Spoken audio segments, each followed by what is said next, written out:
Bonjour, élèves tronc commun, scientifiques et technologiques. Je vous propose un exercice concernant la poussée d'Archimède et la tension d'un ressort. Il s'agit d'un solide S de forme cubique d'arête A égale à 4 cm. Ce solide est suspendu par l'intermédiaire d'un ressort de raideur K égale à 50 newtons par mètre. L'allongement est delta L1. Dans un deuxième temps, on immerse, ça veut dire on trempe complètement ce solide dans un liquide et on note delta L2, ça veut dire le nouveau allongement, c'est 8,72 cm. L'objectif de cet exercice dans un premier temps est de déterminer delta L1 et dans un deuxième temps est de déterminer la nature de ce liquide. Bon, je vous expose les énoncés de l'exercice sur l'écran. Lisez-les attentivement et essayez de répondre aux questions.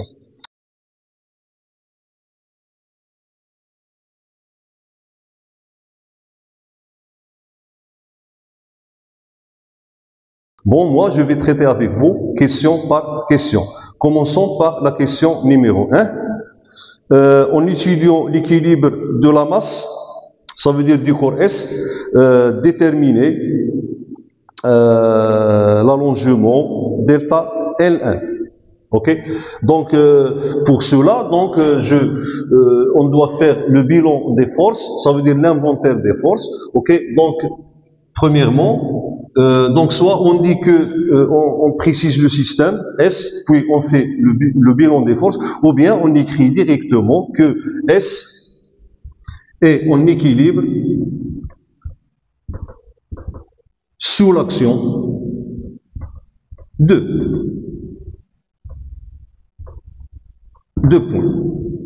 Alors les forces qui s'exercent sur ce solide, bien sûr, donc il y a deux forces. Il y a son poids P, ok, donc je le représente qualitativement, voilà P.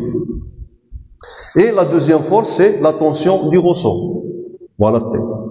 Alors la tension du ressort, ok, donc puisque le ressort est vertical, donc T est vertical. Ok. Donc ici j'écris T, deux points, tension du ressort. Bon. P, son poids.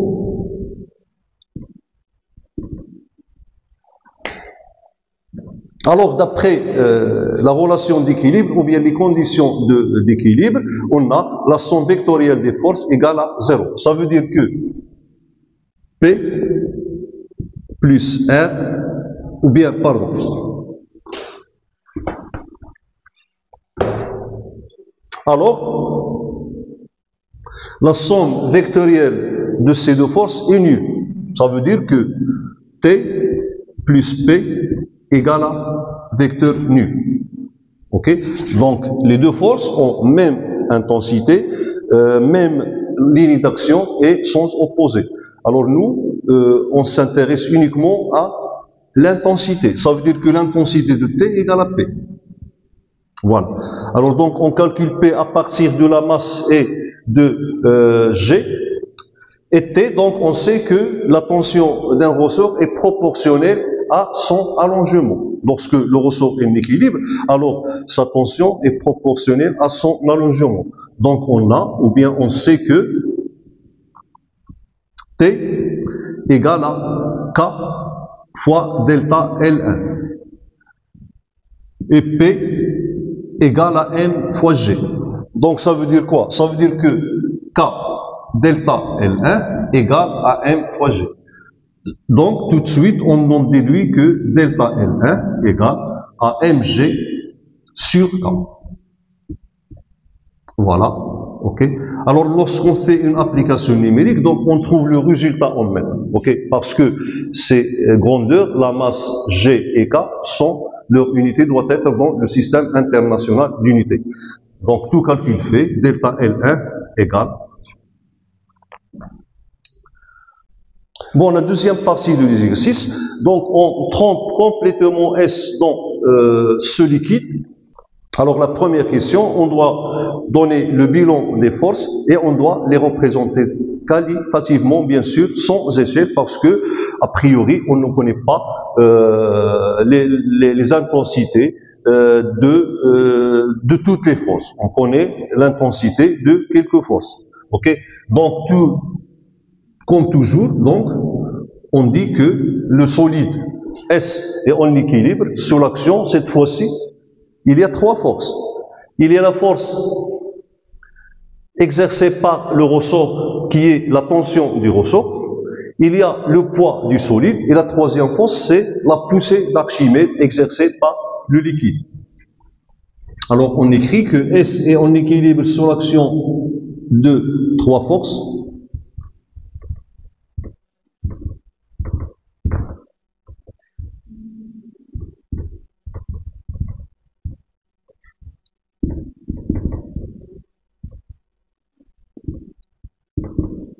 Bon, ces forces sont P, son poids.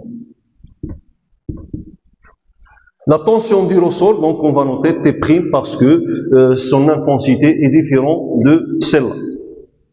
Donc T', intensité du ressort. Et la troisième force, donc, c'est, on va noter par F, poussée d'Archimède. Poussée d'Archimède exercée par le liquide. Voilà. Bon, la question suivante. Bon, alors je dois représenter ces forces, donc je vais prendre ce schéma-là, ok? Alors je ne veux pas représenter le liquide, ok? Pour que le schéma soit clair. Donc je commence par représenter le poids P. La deuxième force, c'est T', la tension du ressort.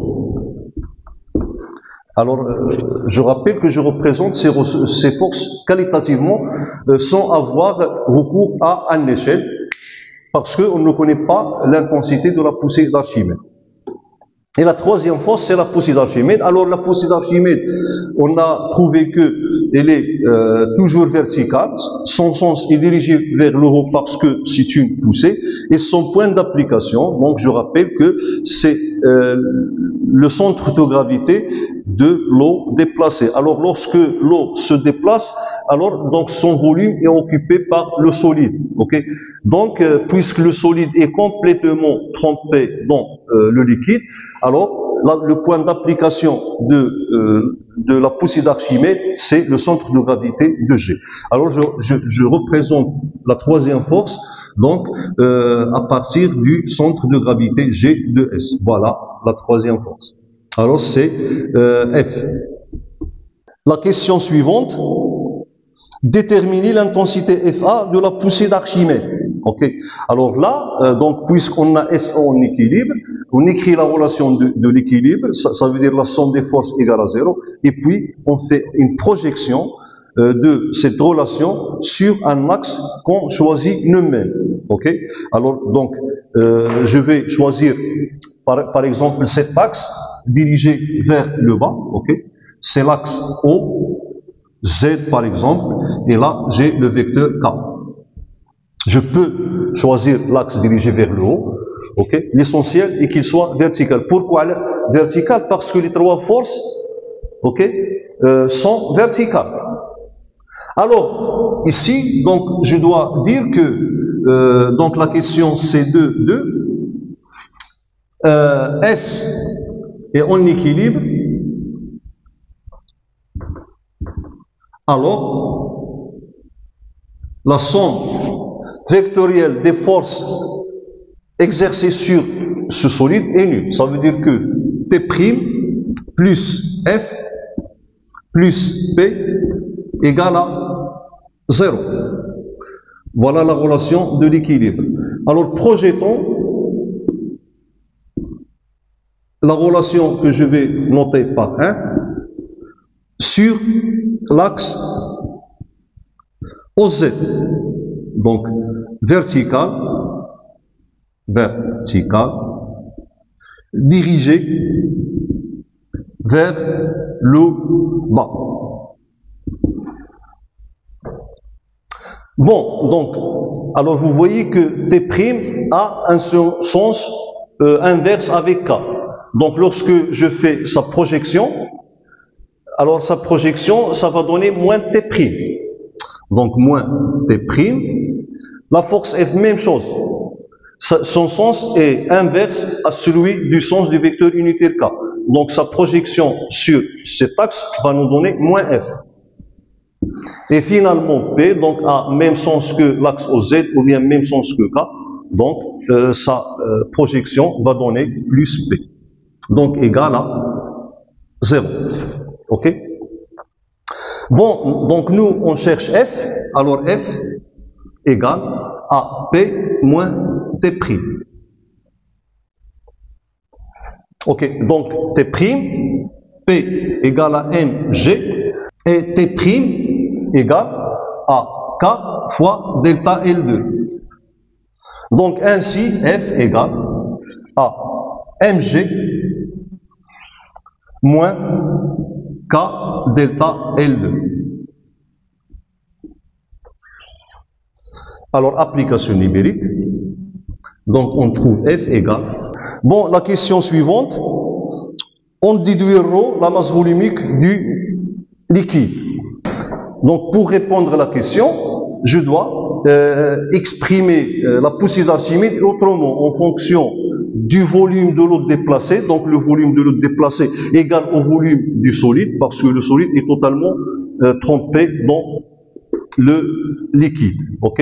Et G, la masse volumique du liquide, ok? Bon, 2, 3, on a F, qu'on connaît déjà sa valeur, égale à ρ, bien sûr, du liquide, fois G, fois V, ok? Alors, V égale, alors, on peut calculer V à l'aide d'une relation géométrique parce que ici on a S c'est un cube, donc V égale à A au cube. Ok? Alors ça veut dire quoi? Ça veut dire que F, ou bien donc je cherche ρ, donc ρ égale à F divisé par G fois A au cube. A au cube c'est le volume. Voilà. Et on fait une application numérique, on trouve que ρ égale à 1, ou bien 10 à la puissance 3 kg par mètre cube. Ok? Ça veut dire que ρ égale à 1 gramme par centimètre cube. Bon, la dernière question, donc, on vous demande de connaître ou bien d'identifier le liquide. On vous donne trois liquides, et chaque liquide avec sa masse volumique. Alors, en comparant notre valeur trouvée ici avec les valeurs qu'on vous donne sur le tableau, donc voilà le tableau, je l'affiche sur l'écran, et on en déduit finalement qu'il s'agit bel et bien de l'eau. Ok, donc la dernière question, la question 2.4, le liquide et l'eau. Bon, c'est tout pour cette question. Donc merci pour votre attention et aux prochaines séances.